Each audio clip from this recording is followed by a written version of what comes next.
Alright, hello, and welcome to the second part of me reading this fanfiction.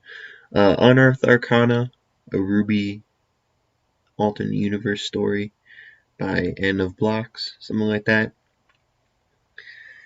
This was requested by someone in the comments. I don't know who it was. It was quite a while ago, and I can't find the comment because I don't know where I'm looking. But anyways,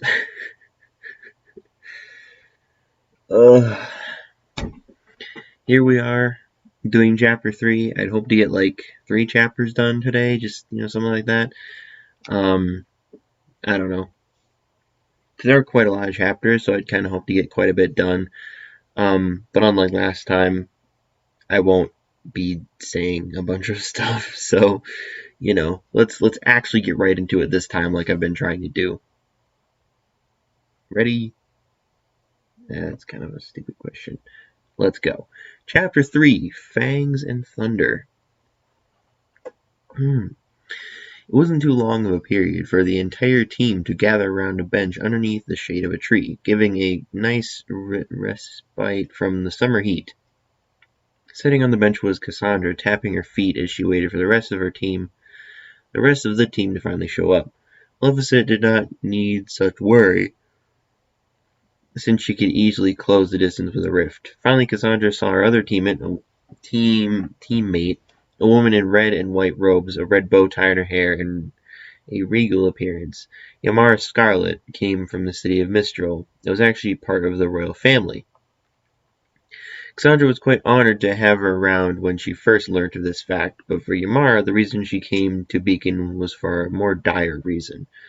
In recent years, a tyrannical fiend named Sargeron had decided to make his roost in the mighty city, and although the kingdom fought bravely, the mighty dragon eventually won. Although instead of raising the city in a typical Grimm fashion, the fiend decided to make itself a dictator, and set its eyes on stabilizing his newfound kingdom. The Scarlet family had sent Ymara to train for the day she would liberate her kingdom. That also could have explained why Ymara had an extreme distaste for any draconic Grimm. So a Grimm became a dictator. Okay.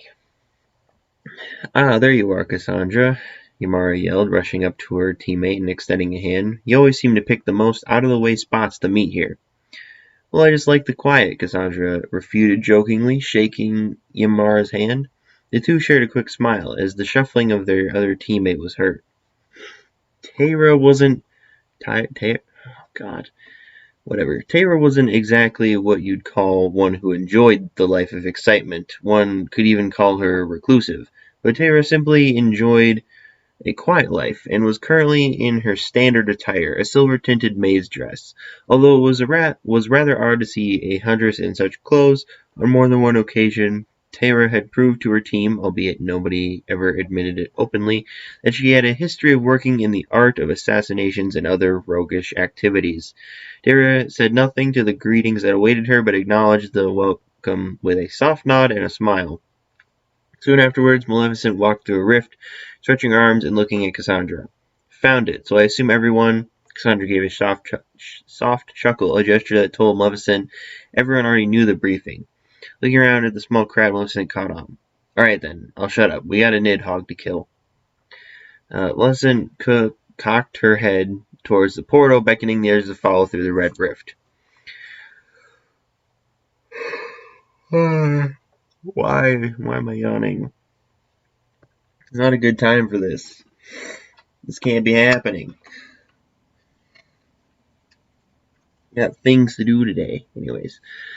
High above the small village, the creature of Grimm growled at the insects that were humanity, their plague on the land. Although bestial by nature, this particular species had some intellect to its animalistic mind, as it maneuvered over trees and buildings, and igniting houses with its lightning breath. Its multiple feathery wings beating against the air and keeping it aloft, giving the Nidhogg the appearance of a writhing winged serpent. Hell-bent on the destruction of the village, it let out another roar as it took a deep breath and electrocuted another pair of humans. That's a big one, isn't he? Cassandra noted from a distance, observing the draconian fiend circle around the village in arcs, curves, and all sorts of patterns. Calculating how low the Grim was, Cassandra turned around to give her estimate. That's about 34 feet long. Don't know about the rest, but he's a big one.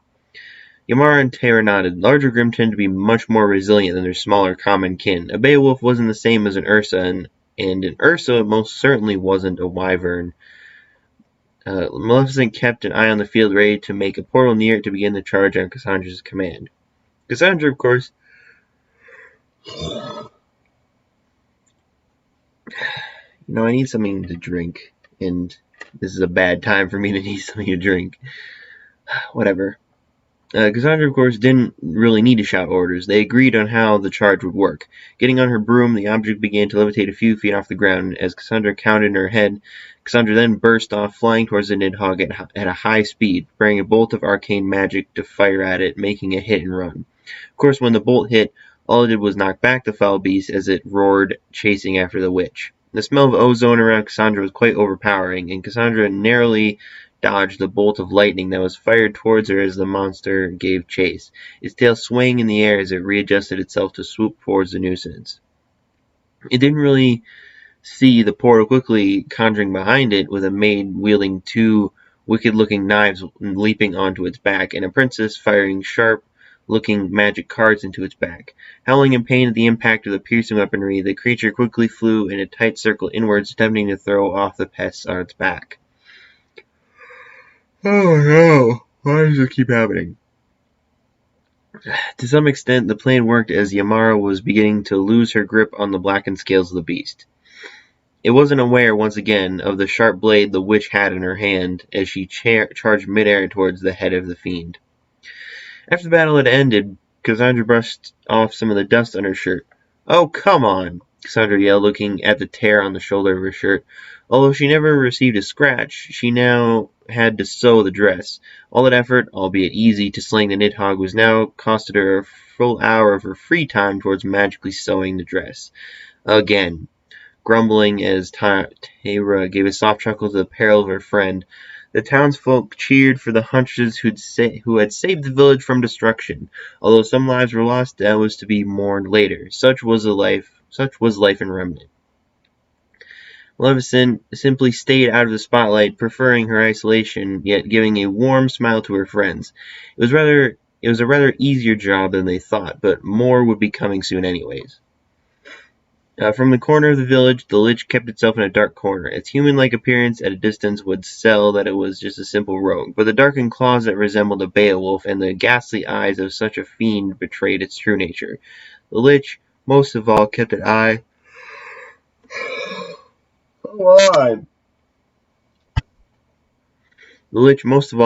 on Cassandra for a moment, and it knew that it had found Azimar. Focusing its magic for a moment, the Lich returned back to his master. It had some important news that it knew their master would not wish to miss. Oh boy. Chapter 4 of Cloaks and Crowns. It had been a few days since the battle against the mighty Nidhogg, and suffice to say, Cassandra had been growing irritable from boredom. Beowulfs, Borbatusks, and all sorts of lesser grim never really offered the thrill of the battle for her. Even after the counseling from her friend Maleficent about patience, Cassandra grew ever more restless. That is, until upon one of her usual strolls to the city of Vale. Oftentimes she found the peaceful gardens and streets of the capital enjoyable and soothing, although at times some citizens were, in fact, a thief looking to overpower and steal something from someone weaker than them. In those times they chose the wrong person and received a broom to their accursed face.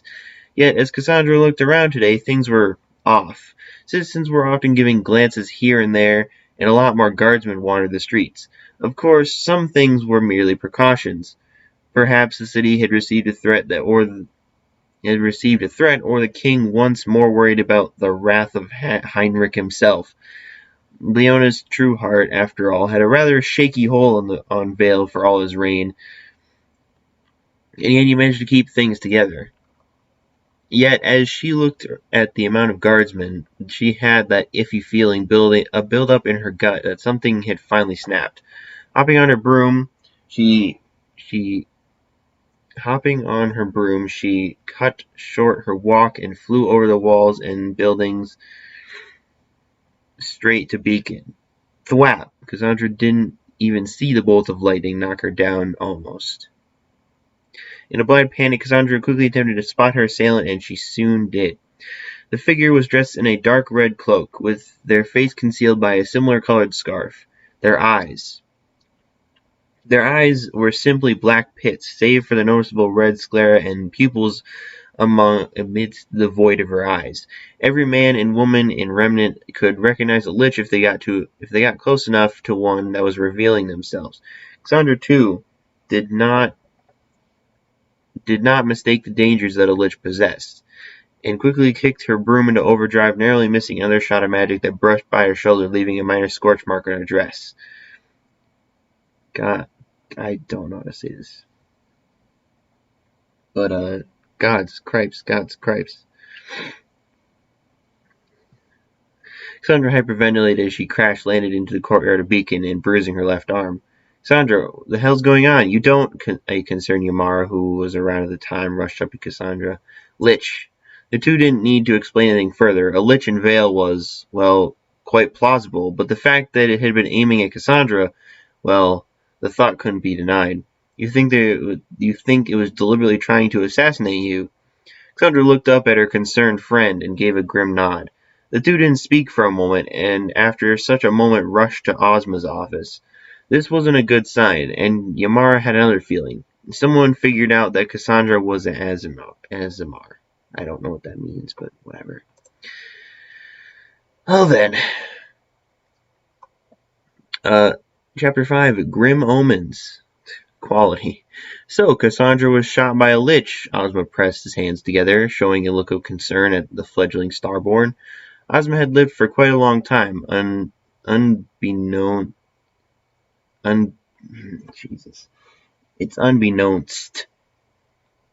to most people in Remnant. And ever since the Asmar first walked the earth, they had become targets of the lich's hatred. But the fact that a lich was in Vale, somewhere most liches don't tend to congregate around, and yet... Did you happen to catch any glimpse of a symbol or emblem? Ozma asked. No, not at all, Cassandra replied. Ozma leaned back in his chair and sipped on his coffee. Perhaps it was just a rogue, although Ozma had a stifling suspicion about. You're going to talk about Leona's true heart, aren't you, Ozma? Maleficent spoke, obviously being able to tell when someone was about to talk about something important. Clearing his throat, Ozma placed his hands together and let out a sigh. Cassandra, Yamara, Teyra, Maleficent, the four of you have been of considerable help around Beacon, and have thus been selected for a rather difficult task. Ozma hesitated to say the last two words, but it was enough to get Cassandra to stand at attention. We all know who Leona's true heart is, the King of Vale, a descendant of the True Heart lineage who fought in many wars, who were regarded as heroes. Although Leonas is not the most bravest version of his lineage we have seen on Remnant, he has managed to keep the peace, Ozma explained. But, Cassandra raised an eyebrow, knowing a but statement was coming. But, in recent years he's been growing more territorial would be a good word to describe him now. I fear that he may be planning to start wars with other people to restore more power to Vale, Ozma grimly stated, shaking his head. You four are the best students in the academy. Whoa, hold up. We're the best students? Yamara said, not buying the headmaster's compliments. We're not even veterans of anything yet. How do you expect... Ozma held up a hand to silence the Princess of Anima. Two of you are... Azimar and already possess skills that are greater than the senior year huntsman here. Even you and Teyra demonstrate particular skill that is only seen once in a period is a simpler way to put it. Ozma took a quick sip of his coffee yet again. The world needs people like you, and I highly doubt that Cassandra won't be targeted again. The group had gone totally silent after the small speech and about the new assignment ahead of them. Everyone in the room attempted to grasp what Ozma, a highly respected headmaster, was about to ask them. Sensing this trepidation, Ozma spoke up. I need you four to replace, remove, or otherwise neutralize Leonis. I have a concern that he He isn't doing this just for a fear of losing power. The room was aghast. What? Cassandra, quickly followed by a concerned Yamara, shouted out. You're asking us to become rebels and overthrow a king? Cassandra stuttered to get her concern out. This type of job, people don't make others openly go into a rebellion like that. Yes, I know, it sounds ludicrous to even ask you to go against him, but I fear that, Ozma trailed off, fearful of the next comment. Finally he finished his thoughts. I fear that darker powers may be at hand here. Remnant has not had an actual war for over 100 years. Shadow Vale has been suspiciously silent. Cassandra wanted to complain. She knew what Ozma was saying, and it did not make a lick of sense. Shadow Vale had always been reported doing something shifty, a town being burned down, a lowly hero being slain, but nothing truly noteworthy had actually happened. Letting out a deep sigh, Cassandra finally spoke. Alright, we accept. What's the first thing to do, though? Leonis sat on his throne, clearly adorned in his golden plate armor. Tapping his fingers on the rims of his seat, he waited anxiously for his informant to relay crucial information. He already made a deal with the devil himself anyways to gather such info. Finally, the regal purple-robed noble spoke, his hands crossed behind his back, and his face, well, human enough, although Leonis could recognize royalty from Shadow Vale any day. Fear not, Leonis. The other kingdoms are in far more peril than you reason. Although Vacuo does have a sizable force, they are simply a band of miscreants, the informant spoke, pacing back and forth in front of the King of Vale. And as for your forces, do not worry.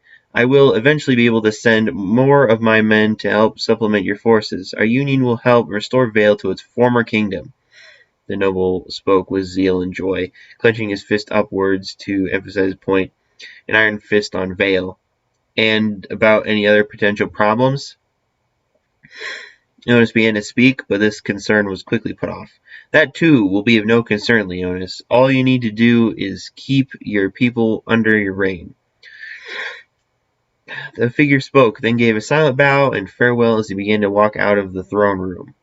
Although he had a hold on Vacuo as well as Vale, in due time he'd have enough conflict going between the two kingdoms to engage in another worthy war and a profit. After all, a nightingale, as far as he was concerned, enjoyed honorable warfare more than politics. Alright. I don't know exactly how long the episode has been so far, but I'm going to do this next chapter just so we can get through more of this, Alright, Chapter 6, The Streets of Vale. The streets of Vale, a wonderful and peaceful place, filled with shops, citizens heading this way and that to their locations, and the city often decorated the place with beautiful trees, gardens, and whatnot to make the concrete walls look more lively. Of course, normally a bunch of armed soldiers occasionally marching across the street would be quite unheard of, but in recent times it was becoming more common to see such movements. Some of its citizens didn't mind, others raised their concerns to their officials, yet the soldiers kept coming, and most people had finally shut up about the unnecessary extra protection. After all, with reports that Southern Sanus had a new terrorist organization called the White Fang rising up and starting to take over territory, the White Fang preached that they were fighting for the rights for Faunus and Chimera, a race of mutated Faunus created by the Nightingales long ago, to be equals to humans and other mighty kingdoms. Although at first the world thought of them as incapable of managing anything close to major victories, when such victory came, the world shook for a moment. Walking through the streets this time, what with the soldiers and the one minor fact that she was shot at, Cassandra was at guard and tense, walking around through such familiar grounds. Even with her group of friends behind her, she kept looking up at the rooftops, wondering. Vale, geez, it's a lot less clean than Mistral is, Yamara commented. Well, of course it's a lot less clean. It's not Mistral. It's got different laws, and they keep it as clean as they can, Tara lectured, stretching her glove over her left scaled hand. But as if fate decided it had a bone to pick with the Princess of Anima, a piece of trash brushed her leg. Ugh, as if, Yamar scoffed, giving a soft chuckle to Maleficent. Oh, Cassandra, are you alright? Taylor asked, tapping on her shoulders. In reflex, Cassandra slightly jumped, and with a concerned look on her face as she looked back. Oh, yeah, no, I'm scared of getting shot at again. Hey, we're not going to let that happen to you again, alright? Yamara reassured her friend, giving a warm smile. The sight of a friend smiling gave Cassandra some comfort, knowing that people had her back. That didn't stop her still from being concerned, casting an occasional glance towards the rooftops, always having the feeling of being watched. Sitting in a nearby cafe, Cassandra and the team relaxed after a while wandering the city. Despite the reports of marching soldiers, they never really encountered anything of real trouble. Cassandra did manage to stop a thief dead in his tracks and apprehend the criminal, but nothing noteworthy. Sipping on the cup of sugared tea she ordered, Cassandra pondered the next course of action. Interrupting her train of thought, the sound of marching like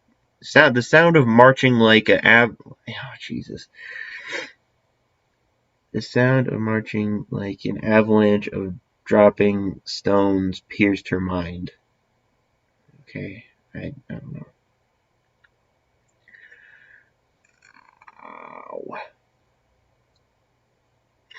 Whatever. Looking outside, the group saw for the first time what was now a commonplace occurrence in Vale. The royal soldiers of the Trueheart lineage, adorned in their gilded plate armor, marched across the streets of Vale. Some bore the sigil of Vale, a pair of axes surrounded by a laurel in bold green and gold, waving the colors high up in the air as they marched about. Within the cafe, comments of "Here we go again," and "I wonder where they're going," was among many of the conversations reacting to the sight. Wow, Yamara gawked slightly, a bit amazed by the sight. "Smells like trouble to me," Tara muttered, sipping on her beverage in concern. She had seen her fair share of gathered troops. Cassandra remained silent, eyeing a few of the soldiers. Her eyes widened when two of the soldiers looked at Cassandra, split off, and entered the cafe. "You, witch, come with us in the name of the king." Maleficent spoke up, standing from her chair and fanning herself with a paper fan. "Under what charges, soldiers? I can assure you my dear friend has done nothing unlawful," she refuted, giving the soldiers a cold glare she hoped would communicate to them that they weren't going to be fulfilling their orders here. Are you standing against us?" "Is there a problem?" Maleficent softly taunted, and the comment was taken as an exception from one of the guards, knowing a rebel when he saw one. The marching soldiers looked back as two of their guards were sent flying through the windows of a cafe via a stop sign being effortlessly wielded by a woman in fancy clothing, and suddenly turned around, ready for a fight. Looking at the crowd, Maleficent simply slammed the stop sign's pole into the ground in a readied stance, as Cassandra and the rest jumped behind her, ready to assist the team. "That was a bad idea, Melon," Cassandra sighed. "I know, but so was trying to capture you," Maleficent smirked as Cassandra gave a soft chuckle. A large group of soldiers charged forth, ready for combat with the seemingly weak and lesser group, unaware of the amount of havoc a few of them could make.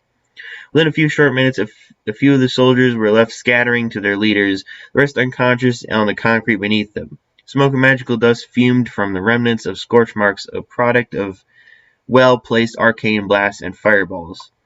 Cracking her knuckles, Cassandra was relieved to have the feeling of a battle rush through her again, and letting out a sigh to let out some stress, she looked around. "So now we're officially rebels. Fun," with a hint of slight sarcasm, Cassandra spoke out, giving a chuckle to Tara. Although the gang knew that this wasn't going to be as noble as slaying a Nidhogg, they trusted in Ozma's judgment. Although Cassandra kept that subtle doubt to herself on whether or not this conflict could be resolved in a different way, what if the king simply wished to speak to her to assist him? Looking at her broom, a stick connecting to a sturdy bundle of enchanted straws, a weapon which had assisted her for so long, Cassandra guessed that she would have to wait and see when they confronted him themselves and see the truth before them. Oh, alright, so I'm going to call it the end for right now. Next time we'll come back with another part of Not Guilty, I would assume. Yeah, that's about it. And after that, we'll come back with more of this. This video has probably been over 20 minutes long, quite a bit more than that likely. So I'll just end it, and that's, yeah, so I can figure out what's going on right now and fall asleep or something. I don't fucking know. I gotta go somewhere today, so I'll probably fall asleep after that when I come back. Ugh.